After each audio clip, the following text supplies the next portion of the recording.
कार्यक्रम बिहार बिहान में। और ऋचा, ये कार्यक्रम की शुरुआत हो चुकी है और नई सुबह की भी शुरुआत हो चुकी है। नई ऊर्जा के साथ हम फिर से अपने सोमवार के सुबह से लग गए हैं अपने सपनों को पूरा करने के लिए, क्योंकि जो संडे का दिन होता है वो हमारे लिए रिलैक्स होने का दिन होता है और एक नई ऊर्जा लेकर के अपने सपनों की उड़ान भरने के लिए ये जो वर्किंग डे शुरू होता है अपने सपनों को पूरा करने के लिए होता है, और इस उम्मीद के साथ कि वो सारी जो योजनाएं बनाई हैं वो पूरी हो सके। और हमें एक सुबह जो है ना, हमें एक ये संदेश भी देता है कि जो अंधेरा है, वो रात का जो अंधेरा है ना, उससे आपको लड़के एक जो सुबह का जो सूरज है वो आपके लिए एक नई प्रकाश, नई ऊर्जा लेके आता है। तो वो चीज़ें ना जो सबके हृदय पे, सबके मन मस्तिष्क पे जो वो एनर्जी लाता है, वो सुबह जो है ना काफ़ी मतलब एक ऊर्जावान सुबह होती है ना। बिल्कुल, वो तो होती है। और साथ ही साथ कहते हैं ना कि किसी भी काम को करने के लिए अगर आपकी सोच अच्छी हो, आपके विचार अच्छे हो, तो कोई भी काम बड़ा सरल होता है। क्यों ऋचा? बिल्कुल, अगर दिन की शुरुआत हम लोग अच्छे विचारों से करें ना प्रिया, तो हमें लगता है पूरा दिन बहुत ही अच्छा जाता है और साथ ही साथ उसको आत्मसात भी करना चाहिए अपने जीवन में, क्योंकि ये विचार ना कभी भी किसी भी विषम परिस्थिति में हमें वो मार्गदर्शन देता है जब कभी हम बोझिल होते हैं और हमें लगता है कि अब शायद इसके आगे कुछ भी नहीं। बिल्कुल, तो आइए आज जानते हैं कि आज का सुविचार क्या है।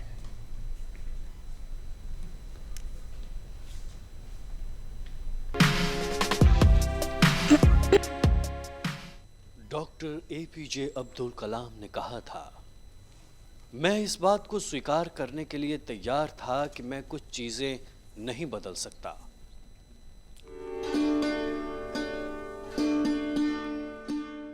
आज हमारे इस मंच पर हमने आमंत्रित किया है कला संस्कृति एवं युवा विभाग बिहार की सचिव वंदना प्रेयशी को। आपका बहुत बहुत स्वागत है हमारे इस कार्यक्रम में। Thank you Priya, thank you.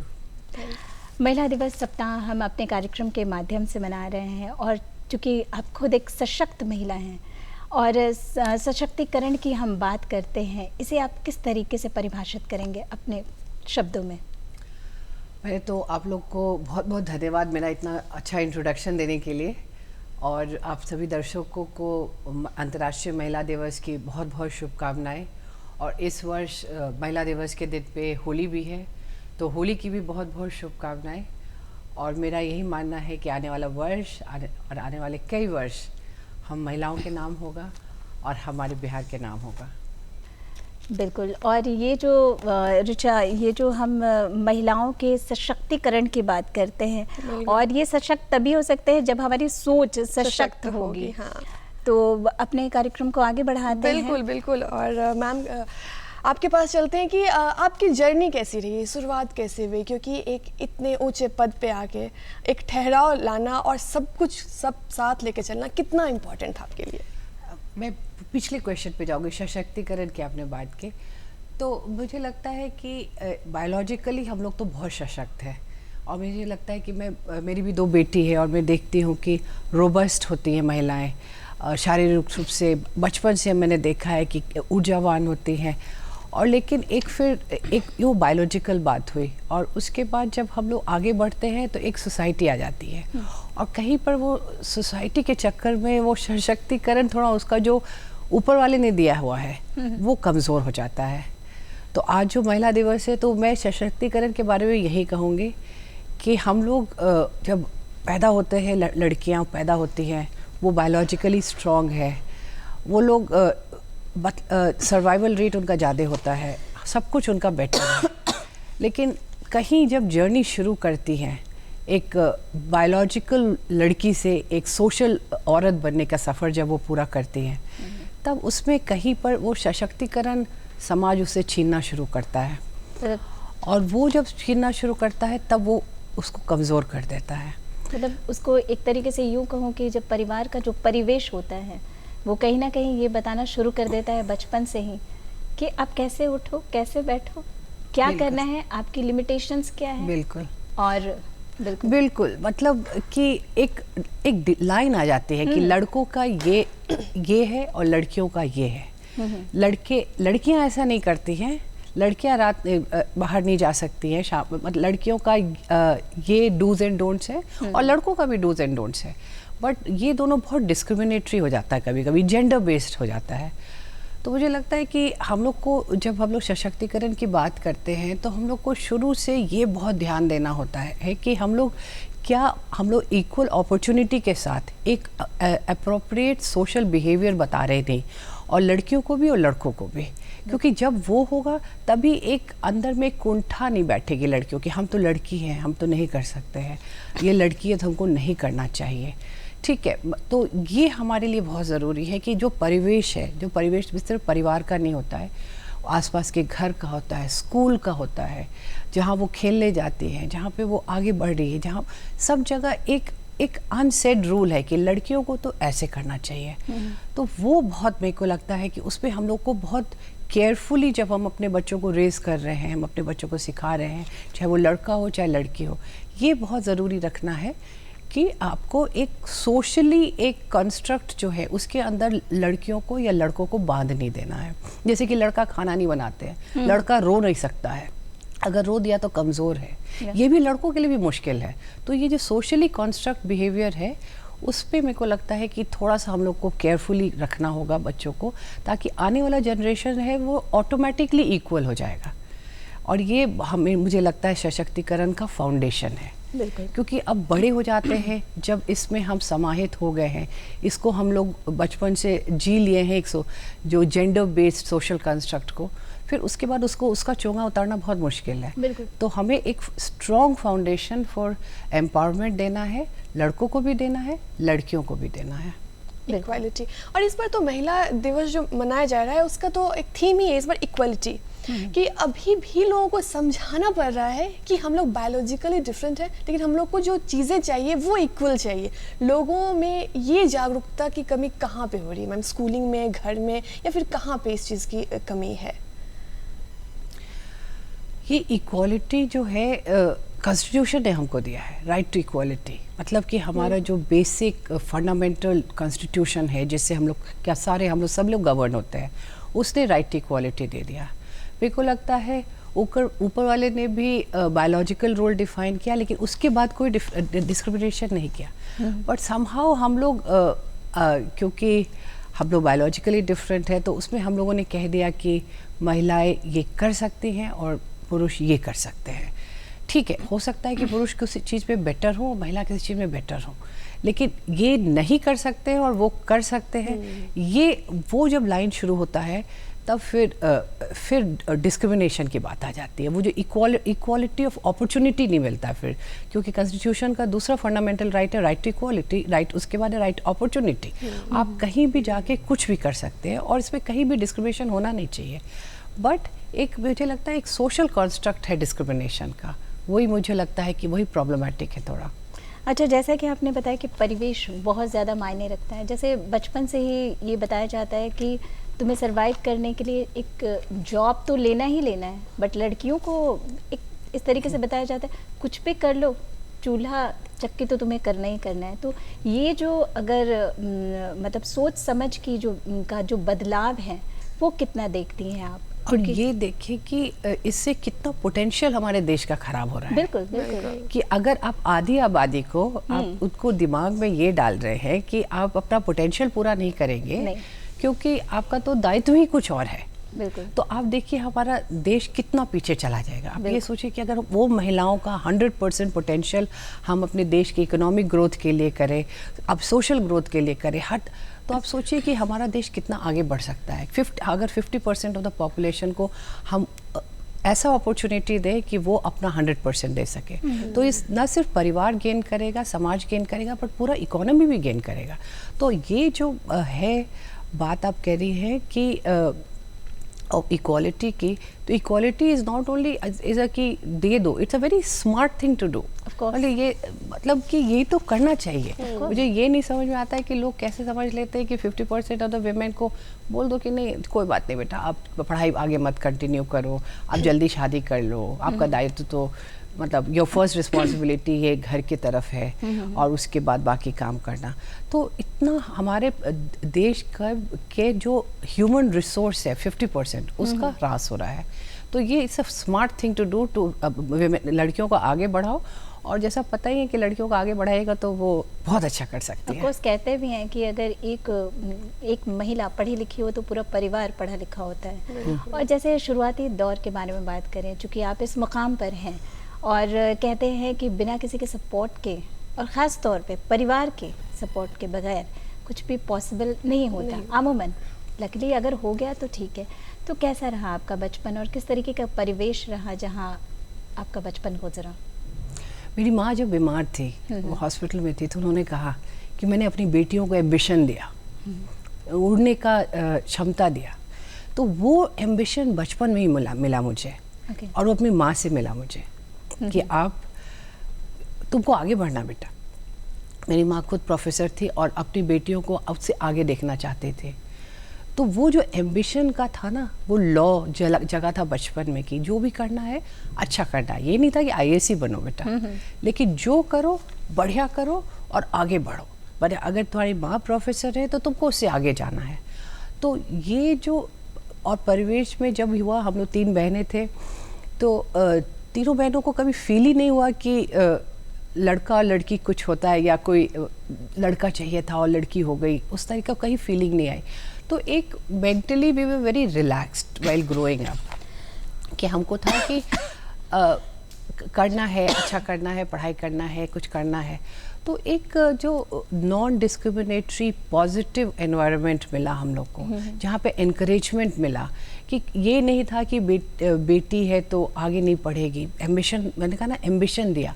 और तो एम्बिशन ये था कि बाहर जाके पढ़ेगी, तो स्कूल में ही बाहर भेज दिया गया ताकि आप जाइए। दिल्ली भेजा गया, दिल्ली में जाके आगे पढ़ाई करने का मौका मिला।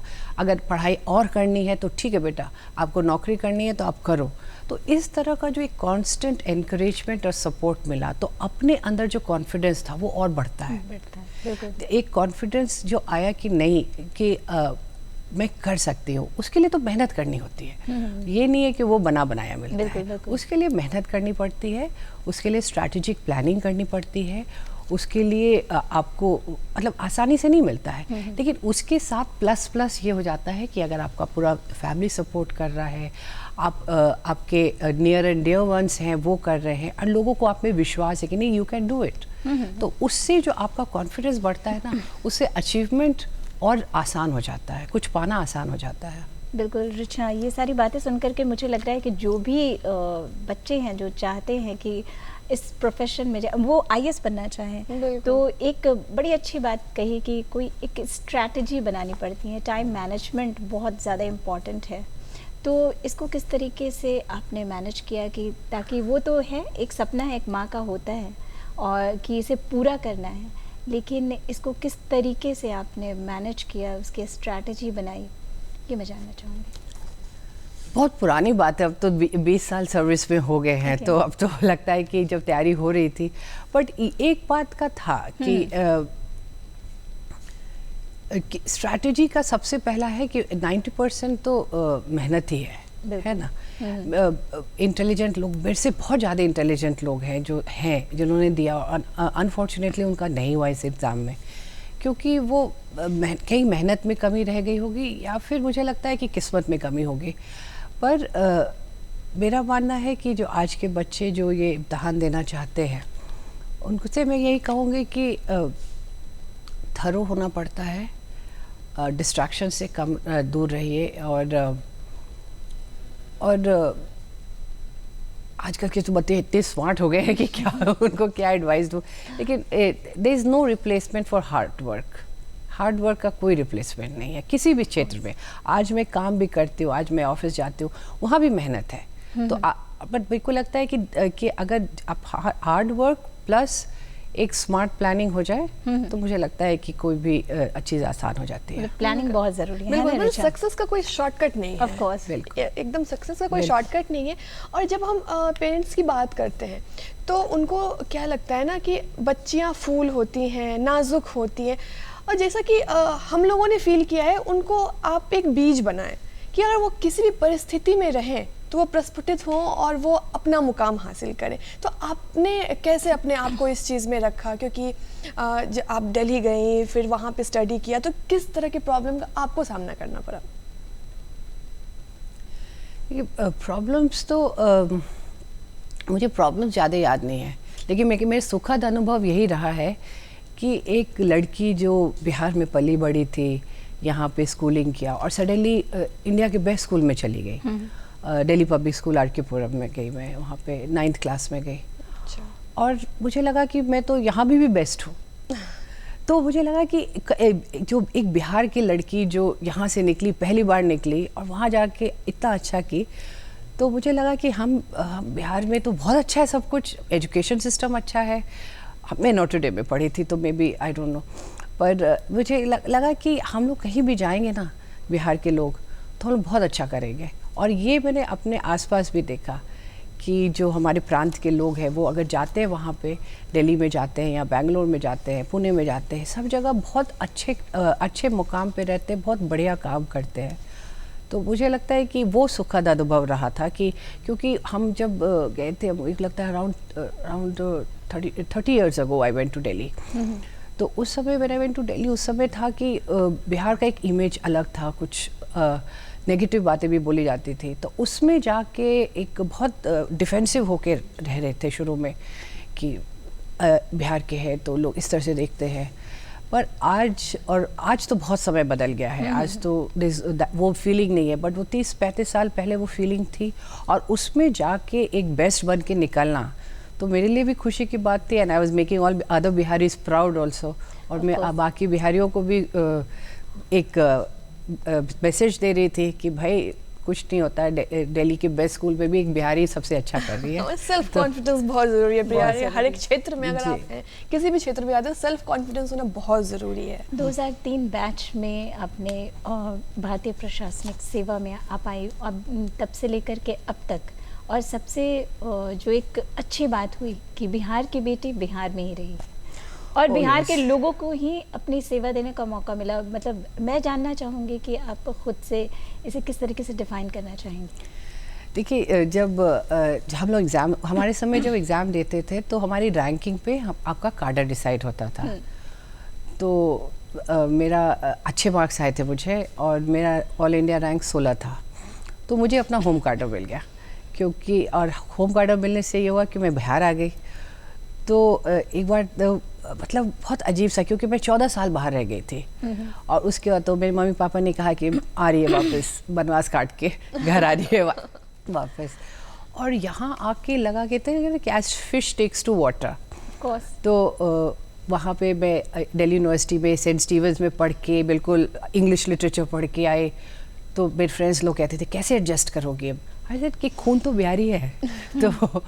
तो यहाँ आके फिर अपना कार्डर मिला, अपने लोगों के बीच रहने का मौका मिला। दो सबसे अच्छी बात लगी, एक तो कि यहाँ आके लोगों को के लिए कुछ करने का मौका मिला, अपने लोगों के बीच। पूरा देश मेरा है, लेकिन बिहार उसका दिल है। तो यहाँ आके उनके लिए कुछ करने का मौका मिला और काम मैंने सिंसियरली किया है। और दूसरा कि मेरा परिवार यहाँ पे है, तो उनको बहुत खुशी होती थी जब पेपर में कुछ आ गया मेरे बारे में अच्छा। तो वो लोग हमेशा कहते थे बेटा एकदम ईमानदारी की राह पे रहना, एकदम एक तुम्हारे परिवार का ये उसूल है कि हम लोग ईमानदार रहते हैं, हम लोग कभी लोगों की भलाई करते हैं, तो वो उसूल पे कायम रहना। तो वो एक कॉन्स्टेंटली एक पथ प्रदर्शक के रूप में। तो जैसे कहा कि पेरेंट्स ने न सिर्फ शुरू में बचपन में एक राइट वैल्यूज़ दिए, बट बड़े होते तक, जब तक सर्विस में सेटल नहीं कर गए, उन्होंने मुझे अपने पद से भटकने नहीं दिया कि नहीं, बहुत चैलेंजेस आएंगे, बहुत प्रलोभन आएगा, बहुत प्रताड़ना हो सकती है, लेकिन तुम बढ़े चलो एकदम। तो उन्होंने बहुत सपोर्ट किया। तो उससे ये हुआ कि बिहार में आके अपने लोगों के बीच में रह के उनके सेवा करना, उनके लिए कुछ कर पाना बहुत अच्छा लगा। बहुत लगता है कि एक सार्थक जीवन अभी तक रहा है। बिल्कुल। आप इन 20 सालों में गया से लेकर के शिवान और बहुत जगह आपकी पोस्टिंग रही है, तो कुछ ऐसी बातें जो जिस पोस्ट पर जब आप डिस्ट्रिक्ट मजिस्ट्रेट पे रही, तो मैं जानना चाहूँगी कि पद तो सब अपने अपने जगह हैं, लेकिन किस विभाग में जाकर के सबसे ज़्यादा लगा कि शायद मुझे इस काम को बेहतर करना है? बेहतर से ये मैं आपको बताती हूँ, मेरा जो पहला अनुभव रहा एक पदाधिकारी होने का, हमारी ट्रेनिंग होती है जब हम क्लियर करते हैं एग्ज़ाम, तो हमारी ट्रेनिंग होती है, और वो ट्रेनिंग हमारी होती है मसूरी में पहले होती है, उसके बाद अपने काडर में भेज दिया जाता है, एक ज़िला आपको आवंटित किया जाता है। तो मुझे आवंटित किया गया था आरा, भोजपुर ज़िला। तो मेरी ट्रेनिंग हो रही थी, और उसी ट्रेनिंग के दौरान चुनाव हुआ था 2005 का, फरवरी का चुनाव, पहला चुनाव हुआ था उस समय। तो उस समय मैं वीडियो वीडियो थी, मैं ट्रेनिंग पीरियड का एक वीडियो का होता है, ब्लॉक डेवलपमेंट ऑफिसर, उस पर मैं थी। वो बहुत बेसिक रूरल पद होता है, और हम लोग कभी वीडियो नहीं बनते फिर उसके, बस ट्रेनिंग के समय ही बनते हैं। और मेरा पहले थी, बिल्कुल नई थी मैं, और इलेक्शन का क्या हो रहा था, और कुछ इलेक्शन में कुछ प्रॉब्लम आ गया, EVMs जा रहे थे। तो मैं एक शाम का समय था, हल्की बारिश हो रही थी, और 7:30 बज जाता, और एज ए मेरा था कि मुझे EVMs को बड़हड़ा ब्लॉक में मैं पोस्टेड थी उस समय मेरी ट्रेनिंग चल रही थी, और बड़हड़ा ब्लॉक से मुझे लेके जाना था आरा हेडक्वार्टर तक, और EVMs को सुरक्षित ले जाना है, बिल्कुल ये हम लोग का दायित्व था। और कुछ लोगों ने सड़क जाम कर दिया, और नारेबाजी हो रही थी, कुछ प्रॉब्लम्स हो गया। तो मैं बिल्कुल घबराई हुई, बिल्कुल सहमी सी अपनी कुर्सी पे बैठी थी वीडियो के टेप पे, और मेरा एक थाना प्रभारी था, वो कम से कम 20-25 साल का अनुभव का रहा होगा, बिल्कुल जो होते हैं। तो मैंने कहा कि अब क्या करना चाहिए, बिल्कुल ऐसा हो रहा है। तो उसने कहा मुझे, जो आदेश मैडम। और उस समय मुझे लगा कि मैं अब पूछने के लिए नहीं हूँ, डिसीजन मेकिंग मेरा है। उस समय मुझे लगता है मेरे पूरे करियर का एक एपिफेमिनिक मोमेंट कहते हैं उसको, एक पता चल गया कि आप जब कुर्सी पे बैठ जाते हो तो लोग आपको सुझाव दे सकते हैं, लेकिन डिसीजन आप ही को करना है, आदेश आप ही को देना है, और उसका जो भी आउटकम होगा उसकी रिस्पॉन्सिबिलिटी आपकी है।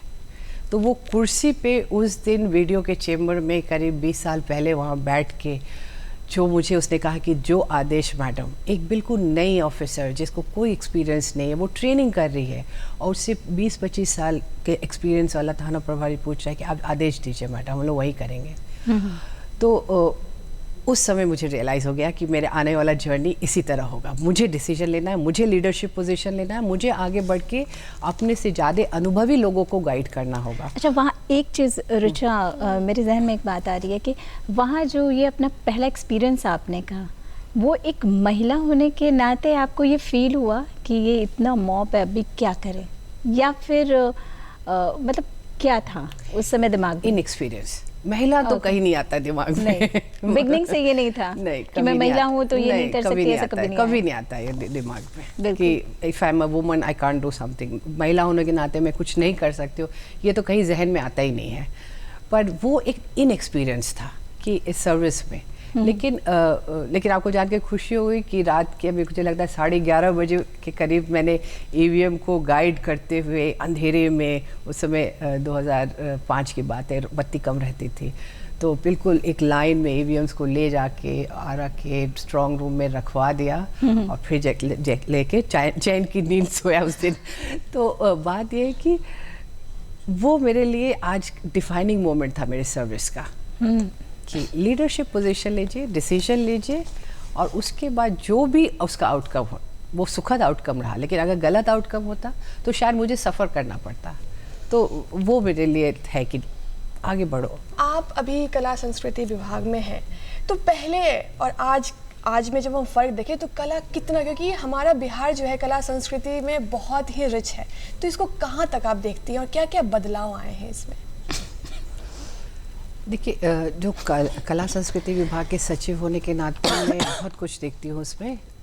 कला है, जिसे कला मतलब परफॉर्मिंग आर्ट्स है, पेंटिंग्स है, स्कल्पचर्स है, उसके बाद फोटोग्राफी है, उसके बाद मेरा म्यूज़ियम्स भी मेरे अंदर आता है, फिर आर्कियोलॉजी यानी कि जो यहाँ पे है, जो एक्सकवेशंस होते हैं वो हम आते हैं हमारे पास, और स्पोर्ट्स। तो मुझे सबसे बड़ा बदलाव जो दिख रहा है वो स्पोर्ट्स में दिख रहा है। कला जो है वो तो है, कला अपना रूप अपने आप एक ऑर्गेनिक प्रोसेस से होता है, जैसे कि मधुबनी पेंटिंग जैसे है फॉर एग्जांपल, वो शुरुआती दौर पे एक दीवार पे होती थी या कोबर में होता था, लेकिन अब साड़ीज़ में होती है। तो वो एक ऑर्गेनिक प्रोसेस ऑफ इवोल्यूशन है आर्ट का, उसको हम लोग नहीं रोक सकते। लेकिन जो गवर्नमेंट के मदद से और हौसला बढ़ा के जो आज हम देख रहे हैं वो है स्पोर्ट्स में, और ख़ासकर लड़कियों का। मतलब आज बिहार की लड़कियां रग्बी जैसे कठिन स्पोर्ट्स में नंबर 1 पे हम लोग, we are national champions in rugby. हम कबड्डी में रैंक होल्डर हैं, हम फुटबॉल खेलते हैं।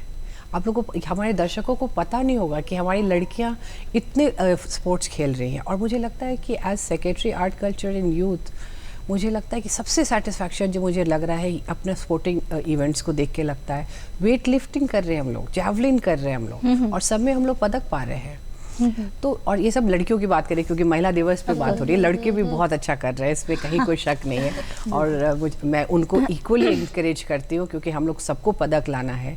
लेकिन क्योंकि महिला दिवस के कॉन्टेक्स्ट में हम लोग बात कर रहे हैं, तो rugby, football, kabaddi, weight lifting, ये सब जो यूजुअली जो बहुत रफ एंड टफ स्पोर्ट्स माने जाते हैं, उसमें हमारा नेशनल रैंकिंग है और बिहार की लड़कियां जाके विदेश में रिप्रेजेंट कर रही हैं। तो मुझे लगता है कि सबसे ज़्यादा जो बदलाव की बात हो रही है वो मैंने ये देखा है। और इसका ये भी मानना है कि वो एक सिवान की लड़की है, कोई पूर्वी चंपारण से आ रही है, हमारी स्वीटी है वो नालंदा से है, तो उनके पेरेंट्स ने भी तो हिम्मत दिखाई ना कि बेटी को रग्बी खेलेंगे। Rugby is very tough, it's a tough game to play, बहुत लोग गिरते हैं, चोट लगती है। तो एक मुझे लगता है एक स्पोर्ट्स के माध्यम से मुझे एक सामाजिक परिवर्तन भी दिख रहा है कि हम भेजेंगे लड़कियों को, हम फुटबॉल खिलाएंगे लड़कियों को, हम कबड्डी खेलेंगी लड़कियां जाके, रग्बी खेलेंगी, वेट लिफ्टिंग करेंगी। तो ये जो दिख रहा है मुझे एक सोच पे भी बदलाव दिख रहा है, एक जो परिवार से आ रही है, जिस परिवेश से आ रही है, उसमें मुझे बदलाव दिख रहा है। तो मुझे बहुत अच्छा लगता है ये देख के। ये बदलाव की जहाँ तक आप बात करिए, इसमें कहीं ना कहीं इस विभाग का भी, जैसे वर्कशॉप के द्वारा जागरूक करना कि आपके अंदर वो कैलिबर है तो आप आएँ, ये भी क्या काम करता है? ये हम लोग टैलेंट हंट करते हैं। Okay. कि हम लोग, हमारी टीम्स जाती है, क्योंकि पहले ये नहीं हो पा रहा था, लेकिन अब हम लोगों ने शुरू किया है कि हम लोग जाते हैं, स्कूल का गेम्स कराते हैं।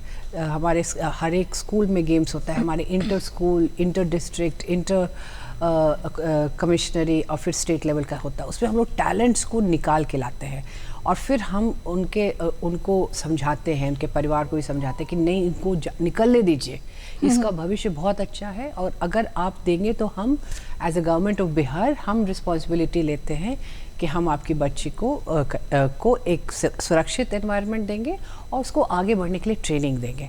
तो इससे बहुत पॉजिटिव रिस्पांस मिल रहा है और मेडल्स भी आ रहे हैं हमारे पास। बिल्कुल, एक अवेयरनेस की बहुत ज़रूरत होती है, क्योंकि स्पोर्ट्स में जाना कि अभी तक ये एक प्रोफेशन नहीं, एक हॉबी ही थी, कि इसमें प्रोफेशन नहीं था कि आप इसमें भी आगे बढ़ सकते हैं ये चीज़। तो एक पेरेंट्स को भी एक अवेयर करना ये बहुत बड़ी बात है, प्रिया, है ना? बिल्कुल बिल्कुल। तो इसमें जो है अभी जो बिहार कला के क्षेत्र में, जैसा कि आपने कहा, स्पोर्ट के क्षेत्र में आगे बढ़ रही है, तो हम कला के बारे में भी मैम थोड़ा सा बात करेंगे कि जैसे मिथिला पेंटिंग का इवोल्यूशन हो रहा है, पहले दीवार पे होता था, अब कपड़ों पे हो रहा है, और बहुत सारे ऐसे आर्ट फॉर्म्स हैं। तो उनके लिए क्या क्या चीज़ें हैं बिहार में जिससे कि जो एक आर्टिस्ट है वो अपना व्यापार शुरू कर सके? देखिए, जैसे मिथिला पेंटिंग की बात करें तो हम लोगों ने एक मधुबनी में मिथिला चित्रकला संस्थान ही खोला है। एक सेंटर ऑफ एक्सेलेंस टाइप का है जहाँ पे आर्टिस्ट आ सकते हैं और it is run by the artist. हम लोग नहीं, सरकारी लोग उसमें नहीं इंटरफेयर करते ज़्यादा, और वो लोग उसको करते हैं। और उसके अलावा हम लोग प्लेटफॉर्म्स देते हैं, जैसे कि हमारा बिहार दिवस जैसे अभी आने वाला 22 तारीख को, तो उसमें हम लोग बहुत सारे आर्टिस्ट को प्लेटफॉर्म्स देते हैं कि आप परफॉर्म कीजिए। या हम लोग हर एक डिस्ट्रिक्ट्स में हम लोग उनका स्थापना दिवस मनाते हैं, ताकि जो हमारे आर्टिस्ट हैं, मे बी वो बहुत इंटरनेशनल लेवल पे बहुत फेमस नहीं है, बट एक ट्रेडिशन को मेंटेन कर रहे हैं, वो धरोहर को मेंटेन कर रहे हैं, उनको हम लोग अपॉर्चुनिटी देते हैं, चाहे वो थिएटर में हो, चाहे वो लोकगीत हो, चाहे क्लासिकल हो, उसको हम लोग एक प्लेटफॉर्म देते हैं। और फिर कला पुरस्कार भी देते हैं। और कोविड के समय क्योंकि कोविड का समय बहुत मुश्किल था आर्टिस्ट लोग के लिए, क्योंकि तो उसमें हम लोगों ने उनको एक स्टाइपेंड दिया ताकि उनका जीवन निर्वाह हो सके। अच्छा, एक जो कुंठा यहाँ के आर्टिस्ट के अंदर है, आपने थिएटर की बात की, वो एक मंच, जैसे कि अभी बिहार दिवस आने वाला है, एक मंच मिल सकता है, लेकिन बहुत सारे आर्टिस्ट को उनमें वो बात है पर वो मंच नहीं मिल पाता। और आने वाले भविष्य को आप किस तरीके से देखती हैं कि हमारे बिहार में कुछ ऐसा हो आर्टिस्टों के लिए, कोई ऐसा मंच हो, कोई ऐसा प्लेटफॉर्म हो? क्योंकि ये जो दिवस है वो तो साल में 1-2 बार ऐसे मनाए जाते हैं, पर एक ऐसा मंच हो, क्योंकि हम बिहार को अगर देखें तो इसमें बाकी सब राज्यों से थोड़ा सा क्यों पीछे देखते हैं, और उन्हें पलायन करना पड़ता है, इसके लिए क्या कुछ स्ट्रैटेजी है? ये जो आपने बात कही, ये यहाँ पे बहुत ही स्ट्रॉन्ग थिएटर का कल्चर है, और थिएटर हो चाहे डांस फॉर्म्स हो, बहुत स्ट्रॉन्ग और कल्चरली रूटेड है एकदम। तो जो हम लोग यहाँ पे देखते हैं, तो गवर्नमेंट का सपोर्ट तो है, बट ऑटोमेटिकली भी बहुत सारे रंगमंच के कार्यक्रम होते हैं, क्योंकि लोग मेरे पास हॉल्स के लिए आते हैं, या गेस्ट बनाने के लिए आते हैं, या फिर मतलब कि स्पॉन्सरशिप के लिए आते हैं। तो मैं देखती हूँ कि गवर्नमेंट को बस एक कैटलिस्ट की भूमिका निभाती है कि ठीक है, आपको करना है तो मैं आपको इतना मदद कर सकते हूँ, लेकिन लोग यहाँ पे बहुत ही सजग हैं, and they have form theatre groups, और वो लोग परफॉर्मेंस करते हैं। मतलब हमारा जो प्रेमचंद रंगशाला है वो बुक्ड रहता है बिल्कुल, एंड ऑडियंस अप्रिशिएट करने वाले भी ऑडियंस हैं। तो गवर्नमेंट कुछ दिन के लिए, कुछ समय के लिए दे देते हैं, और आर्टिस्ट का भी बाय नेचर वो सिर्फ गवर्नमेंट पर डिपेंडेंट नहीं है, वो उनके पास बहुत सारे अपॉर्चुनिटीज़ हैं, और गवर्नमेंट भी उसमें एक अपॉर्चुनिटी देती है। कि आपने अभी कहा कि बिहार दिवस है, एक प्लेटफॉर्म है जिसमें जो आर्टिस्ट हैं वो जा सकते हैं, अपना स्टॉल लगा सकते हैं, लेकिन बहुत सारे ऐसे लोग हैं जिनको पता नहीं कि वहाँ तक वो पहुँचे कैसे, और आर्टिस्टों की तादाद बिहार में बहुत ज़्यादा है, तो वो कैसे वहाँ तक पहुँचे, आप ये बताएँ। देखिए, बिहार दिवस तो एक प्लेटफॉर्म है, पूरे हमारा जो वार्षिक कैलेंडर होता है उसमें जो वार्षिक कैलेंडर होता है उसमें हमारे पास करीब 300 से ज़्यादा कार्यक्रम करवाते हैं हम, हर ज़िले में उन कराते हैं कार्यक्रम। तो ये आर्टिस्ट को पता होता है, और ऐसे भी वो लोग हमारे पास आते हैं, मिलते हैं। बट गवर्नमेंट का आने वाले, मैं आपका क्वेश्चन का मतलब समझ रही हूँ कि एक ईज़ ऑफ डूइंग बिजनेस जो होता है वो कैसे हो इस फील्ड में, तो वो भी हमारा प्रपोजल है। इस साल हम लोगों ने ऑनलाइन रजिस्ट्रेशन का प्रक्रिया किया है। आपको आर्टिस्ट लोग जो हैं, मुझे लगता है 1 अप्रैल से वो लोग शुरू कर सकते हैं कि आप ऑनलाइन रजिस्ट्रेशन करा दीजिए कि आपका आप इस फील्ड में हैं, आपका इतना साल का अनुभव है, आप सोलो हैं, ग्रुप में हैं, और उसके बाद एक डेटाबेस हमारे पास हो जाएगा, और आपका कॉन्टैक्ट डिटेल्स रहेगा, और उसके बेसिस पे फिर हम लोग आपको संपर्क करेंगे एज एंड व्हेन हमारा रिक्वायरमेंट होगा। लेकिन again I will tell you कि गवर्नमेंट एक लेवल पे कर सकती है पहले, लेकिन हम लोग, और ये भी बताना चाहेंगे, हमने यहाँ से आर्टिस्ट को अलग अलग स्टेट्स में भी भेजा है, दिल्ली भेजा है, इंटरनेशनली भी भेजते हैं हम लोग। बट अगेन हम लोग आर्टिस्ट सिर्फ हमारे ऊपर डिपेंडेंट नहीं है, हम एक सपोर्ट करते हैं उनको, और उनको एक मंच देते हैं, and they are very good. हमारे यहाँ के जो आर्टिस्ट हैं बहुत अच्छे हैं, तो मुझे बहुत अच्छा लगता है उनके साथ इंटरेक्ट करके। बिहार हमेशा से कला के मामले में बहुत रिच रहा है, चाहे वो मिथिला पेंटिंग हो, भोजपुरी पेंटिंग हो, कोई भी पेंटिंग हो। तो अब आर्टिस्ट में भी वो बदलाव आ रहा है, अब वो सिर्फ ये एक आपका हॉबी नहीं रह गया है, उसे प्रोफेशन बन के आप उसे वो कमा भी रहे हैं। तो ये बहुत अच्छी बात है कि एक पोर्टल ऐसा हो ताकि उनका पूरा डाटा हो वहाँ पे, और वो उनसे आगे वो फर्दर उस चीज़ को कर सके, है ना प्रिया? बिल्कुल बिल्कुल। अच्छा, और अब चूँकि हम ये महिला दिवस की बात कर रहे थे, हाँ। हम 3 महिलाएं यहाँ बैठे हुए हैं, और जिसमें सबसे अगर कहूँ तो हर महिला के अंदर वो सशक्तिकरण वाली भावना है, लेकिन आप एक ऐसी मिसाल हैं जिनसे बात करके, वो मैंने कहा ना शुरुआत में कि पॉजिटिव वाइब्स मिलते हैं जब भी आपसे बात करो, आपकी जर्नी के बारे में जाना। लेकिन कहते हैं कि औरत की ज़िंदगी में रिश्ते बहुत सारे होते हैं, पर कुछ रिश्ते इतने महत्वपूर्ण होते हैं जिसको निभाना बेहद ज़रूरी होता है। पहला, माँ का, जब आप माँ बनते हो, बेटी और बहू, उसके अलावे भी बहुत सारे रिश्ते हैं। पत्नी भी है। हाँ, पत्नी, हाँ मैंने पत्नी ऑफ कोर्स, ये तो बहुत इम्पोर्टेंट है, तो पत्नी भी है।